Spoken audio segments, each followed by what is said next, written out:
بسم الله الرحمن الرحيم نحمده ونصلي ونسلم على رسوله الكريم أما بعد قال النبي صلى الله عليه وسلم إن الحياء والعي شعبتان من الإيمان والبذاء والبيان شعبتان من النفاق أو كما قال عليه الصلاة والسلام۔ حضور نبی کریم صلی اللہ علیہ وسلم نے ارشاد فرمایا کہ حیا اور گفتگو میں احتیاط یہ ایمان میں کے دو شعبے ہیں، اور بد زبانی اور بے دھڑک بولتے چلے جانا یہ نفاق کے شعبے ہیں۔ حیا کا مطلب وہ جذبہ ہے جو انسان کو غلط کام کرنے سے روکتا ہے۔ یعنی ہر انسان کے اندر اللہ نے فطری طور سے ایسا جذبہ رکھا ہے کہ وہ غلط کام کا غلط ہونا اس کے لیے واضح ہوتا ہے، اور یہ جذبہ انسان کو اس غلط کام کے کرنے سے روکتا ہے، چاہے وہ عمل کی غلطی ہو یا زبان کی غلطی ہو، یعنی گناہ کا کام ہو، اللہ کی نافرمانی ہو، یا کسی انسان کے ساتھ جو ہے بد زبانی بد کلامی ہو، ان دونوں سے روکنے والی چیز حیا ہے۔ اور یہ بہت قیمتی صفت ہے جو انسان کے اندر اللہ نے رکھی ہے، اور فرمایا کہ یہ مومن کی صفات ہے۔ یعنی مومن آدمی جیسے لوگوں سے حیا کرتا ہے، اسی لیے فرمایا کہ فاللہ احق ان یستحیا منہ، کہ تم کوئی آدمی دیکھ رہا ہے تو اس کے دیکھتے ہوئے گناہ نہیں کرتے، ماں ہو، باپ ہو، اولاد ہو، بہن بھائی ہو، یا کوئی بھی آدمی ہو تو وہ دیکھ رہا ہے تو میں اس لیے گناہ نہیں کرتا۔ تو یہ ایک جھجک ہوتی ہے آدمی کو، اور یہ بڑی چیز ہے، یہ بیکار نہیں ہے بلکہ یہ بہت مفید چیز ہے۔ اس لیے کہ آدمی چاہے کسی کے حیا سے گناہ سے بچا، لیکن بچ تو گیا۔ اس لیے اس فرمایا کہ اذا لم تستحی ففعل ما شئت، جب یہ صفت انسان سے نکل جاتی ہے کہ برا اچھے برے کی تمیز، اور کسی کو دیکھ کر جو جھجک پیدا ہوتی ہے کوئی کام کرنے کے حوالے سے، تو پھر آدمی کی ساری حدیں پار ہو جاتی ہیں۔ ففعل ما شئت، جو چاہو کرو، یعنی اب تمہارے اوپر کوئی رکاوٹ نہیں ہے۔ یہ حیا ایک بہت بڑی رکاوٹ ہوتی ہے انسان پر، جو اس کو برا کام نہیں کرنے دیتی۔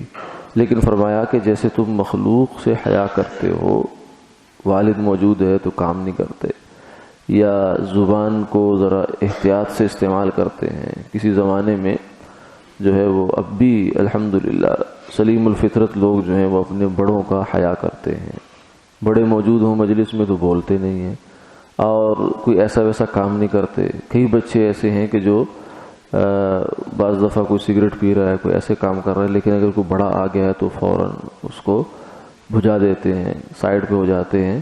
تو یہ چیزیں بھی ایک اچھے اخلاق کا حصہ ہیں۔ یہ اگر نہ ہوں، فرمایا کہ اذا لم تستحی ففعل ما شئت، تو پھر آدمی کے اوپر کوئی رکاوٹ نہیں رہتی۔ اور فرمایا کہ جیسے تم مخلوق سے اور لوگوں سے حیا کرتے ہو، فاللہ احق ان یستحیا منہ، کیونکہ حیا آدمی بڑے کا کرتا ہے کہ یہ مجھ سے بڑا ہے، اس لیے مجھے ادب کرنا ہے، اس کا خیال رکھنا ہے، لحاظ رکھنا ہے۔ تو اللہ سے بڑا کون ہے؟ فاللہ احق ان یستحیا منہ، اللہ اس بات کے زیادہ حقدار ہیں کہ ان سے بھی حیا کی جائے، اور وہ ہر وقت انسان کے ساتھ ہیں۔ یعنی کوئی حرکت ہماری ایسی نہیں ہے، کوئی بول ہمارا ایسا نہیں ہے جو اللہ کے علم سے اور اس کی نظر سے پوشیدہ ہو۔ اس لیے فرمایا کہ اس کا حیا کرو، اور یہ حیا فرمایا یہ ایمان کا حصہ ہے۔ دوسری چیز جو ہے وہ بولنے میں احتیاط، یہ بھی ایمان کا حصہ ہے۔ یعنی آدمی بولنے سے پہلے تولے کہ یہ میرا جملہ ہے، یہ میری بات ہے، یہ کسی مسلمان بھائی کے دل کو دکھائے گی تو نہیں۔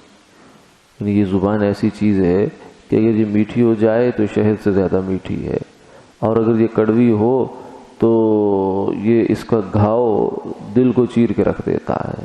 یعنی ایک بات کی ہوئی آدمی کی وہ کہاں تک انسان کو یاد رہتی ہے. جراحات السنان لها التیام ولا یلتام ما جرح اللسان. علی رضی اللہ تعالیٰ عنہ کا غالباً یہ مقولہ ہے. فرمایا کہ نیزوں کے زخم بھر جایا کرتے ہیں وقت کے ساتھ ساتھ، لیکن زبان کا زخم نہیں بھرا کرتا.